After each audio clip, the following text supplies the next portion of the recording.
Amma opened the door. Raghu Mama!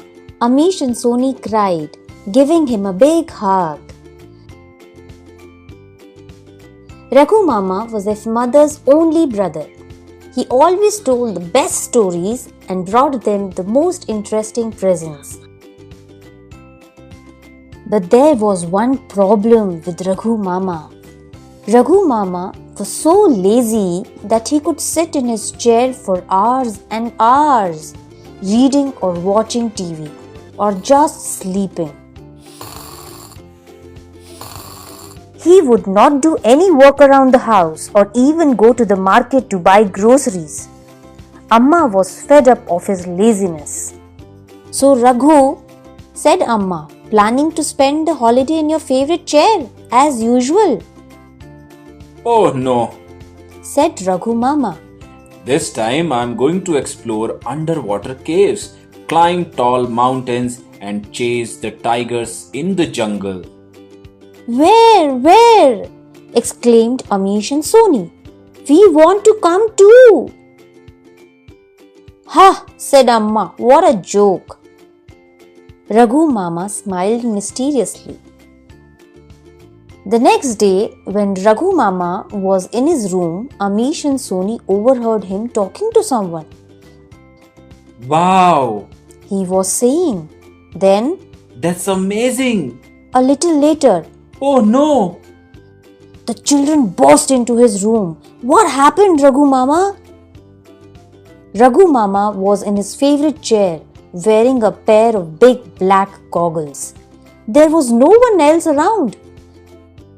Soni and Amish exchanged a curious look.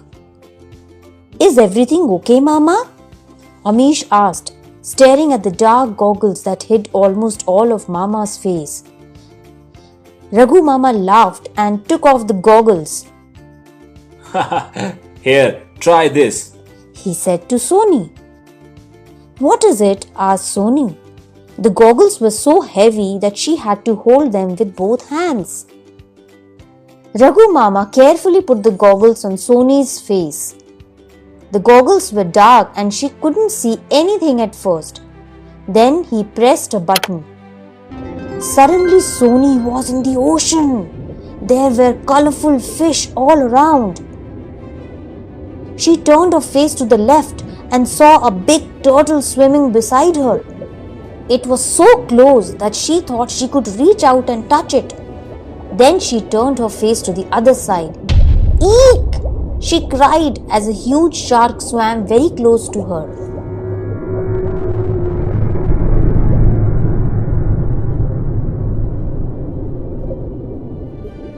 Let me see, said Amish, trying to take the goggles off a stunned Soni.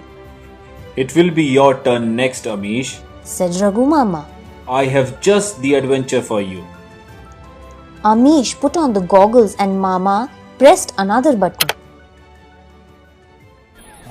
Ooh, I can see herds of cheetal and langurs. Amish was in a thick forest full of trees. He could hear different bird sounds. When he looked up, he could see a flock of geese flying in a V-shaped formation across the sky. It feels so real, said Soni. When I wore the goggles, it was as if I were swimming underwater. Yes, said Raghu Mama. I guess that is why it is called virtual reality. Soni was confused. But doesn't virtual mean not real? She asked. So how can you have reality that is not real? That is a really smart question, said Raghu Mama. We call it virtual reality or VR because it makes you feel that what you are watching is real, so it is almost real. Help! cried Amish. A tiger is about to eat me up. Raghu Mama laughed. Haha, don't worry, you are quite safe, he told Amish. It is like watching a movie but better, said Soni, excited. Exactly, said Mama. When we watch a movie in a cinema theater, the screen is only in front of us. When we wear the VR goggles, it feels like the movie is all around us. So, do you want to spend your summer vacation exploring virtual reality like me? asked Raghu Mama. Amish took off the goggles and thought for a bit. I think I prefer the real reality, he said. But why? Asked Raghu Mama, surprised. I saw a juicy mango in the jungle, said Amish, and now I want to eat one. I can't do that in virtual reality. I want one too, said Sony. Both of them ran to the kitchen. Wait for me, said Raghu Mama, right behind them, finally off his favorite chair.